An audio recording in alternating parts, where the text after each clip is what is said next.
Yo WhatsApp guys, welcome to total ভাই। তো আজ আমরা এক্সপেরিমেন্ট করব পেন রকেট। তো চলুন এক্সপেরিমেন্ট শুরু করা যাক। দেখতে থাকুন বন্ধুরা। প্রথমে একটি কলম থেকে আমরা শীষ বাহির করে নিয়েছি। এবার শীষ থেকে যে নিব, যে কলমের যে বল পয়েন্ট, সেটাকে বাহির করে নিলাম।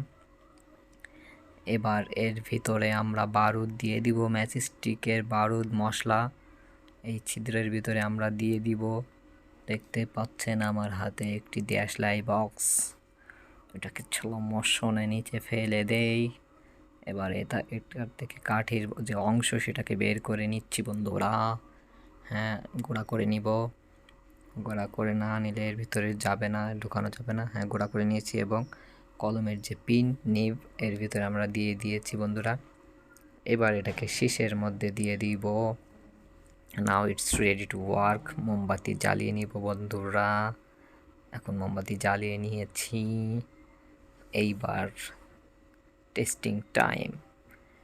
এটাকে সেই আমরা রিফিল করা মোমবাতির উপর রেখে দিব। শীষটাকে ইয়েস, ফায়ার করলো, দেখতে পাচ্ছেন। স্লো মোশনে দেখবো কি সুন্দর ভাবে। সামনে মেস বক্স রেখেছি, এটাকে ম্যাক্স বক্সের দেখুন। উপরে ফায়ার করলো এবং দেখুন ম্যাচ বক্স দেশলাইয়ের বাক্সগুলো কি সুন্দর পড়ে গেল। আমরা আবার আমরা আরেকটি রিফিল করে ফাউন্টেন নিয়েছি, তৈরি করে নিয়েছি। ও দেখুন এটা yes, this is the so কুল।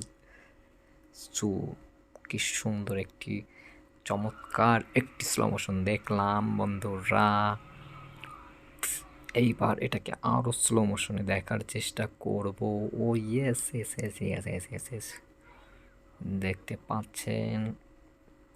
দেখেন যে যে কামান বা যুদ্ধাস্ত্র যে কামান ইউজ হয়, যেটাতে ফায়ার করলে কামানের যে শেল বের হয়ে যায়, ঠিক সেম এখানেই ঘটছে। দেখতে পাচ্ছেন যে কলমের যে নিব সেটাকে কামান অথবা বন্দুকের গুলির মতো ফায়ারিং রেঞ্জে সেটাকে বের হয়ে গেল বন্ধুরা। সাবস্ক্রাইব করে ঘন্টা বাটনকে বাজিয়ে দিন।